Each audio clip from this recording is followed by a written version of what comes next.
I'm Mark Mathews, 32 years old. I'm from Maroubra Beach in Sydney, Australia. Been a professional surfer for the last 15 years. Whenever people see footage and photos of what I do for a living, they think I must have been born fearless. But in all reality, when I was young, I was terrified of the ocean. I'd sit out the back till dark and I'd think I was going to get stuck out there. And then I'd see my mum coming to rescue me. And I just wanted to be a professional surfer so badly that it didn't matter how terrified I was always going to find a way to get through it.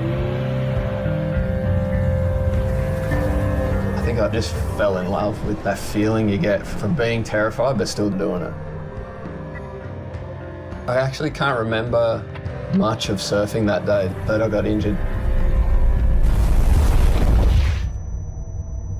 First memory I have was waking up, like regaining consciousness underwater and not knowing at all where I was.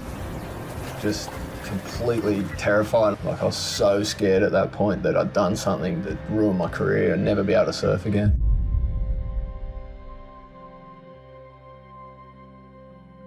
While I was coming back from that injury, it felt like I'd gone back to being a kid again. No part of me wanted to surf big waves. I have to remind myself before I do it why I'm doing it. I've got one goal that pushes me harder than everything. I wanted to buy my mum a house and set her up for when she retires, and it just makes you push through that fear.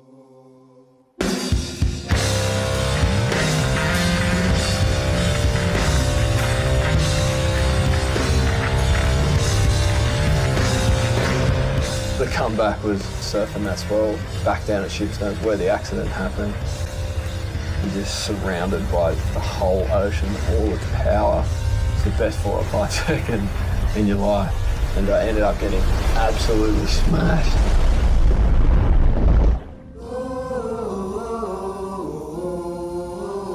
But I didn't hit the bottom. From that point on, my confidence was back to where it was before the injury.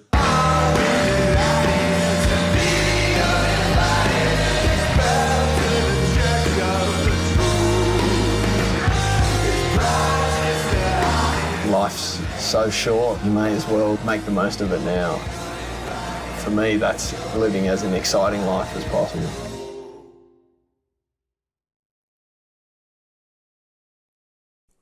I think you got to break down fear first.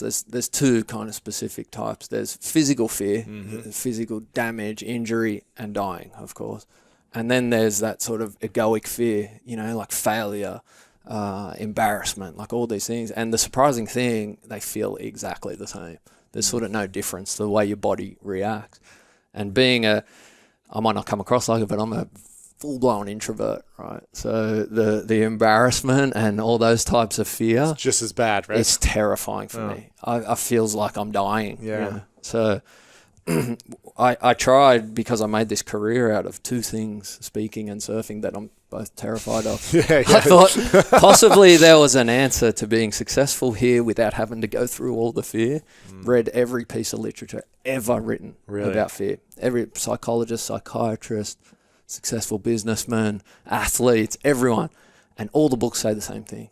Is experience is the only way you get through fear. And they're spot on. Like, you have to do something over and over and over again to become comfortable, to get the skill set. And then in that once terrifying environment, you feel good, you feel comfortable, and you enjoy it, right? Yeah. But getting the experience is scary in itself. So, well, speaking of fear, I'd love to chat a bit more about fear. So obviously, you said with public speaking, you get really nervous. And even when you first started surfing, you did experience fear out there. So how now, or in the past when you were surfing, is fear something that you experience when you're out there? And how do you have the courage to overcome that and go out and surf those big waves? Yeah, I feel it all the time. I don't think it ever actually completely goes away.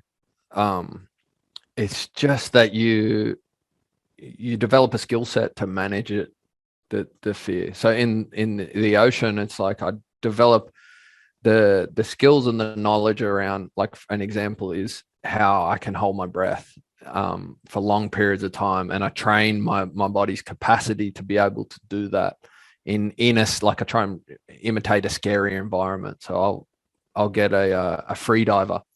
And free divers can hold their breath for like 8-10 minutes at a time, like way longer than what I can.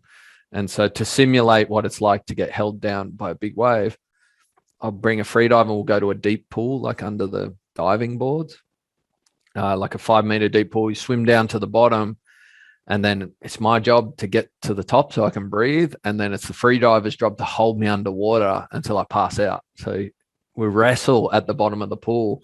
And the whole time I'm just trying to get to the top to breathe, and he's trying to hold me underwater. So it's like simulating that experience so that I can build the sort of the skills and the knowledge and condition myself. So then I go out in the surf and I'm scared, but nowhere near as scared, because I know I can hold my breath for this long under duress. And then so when the waves do the same thing to me, it's like it's never anywhere near as bad as that. And I think that's just like the basis for dealing with any fear is like the exposure and the experience that you get is the only way you can overcome a fear. Like it doesn't, nothing else works. I mean, there's like mental hacks that you can use that are beneficial.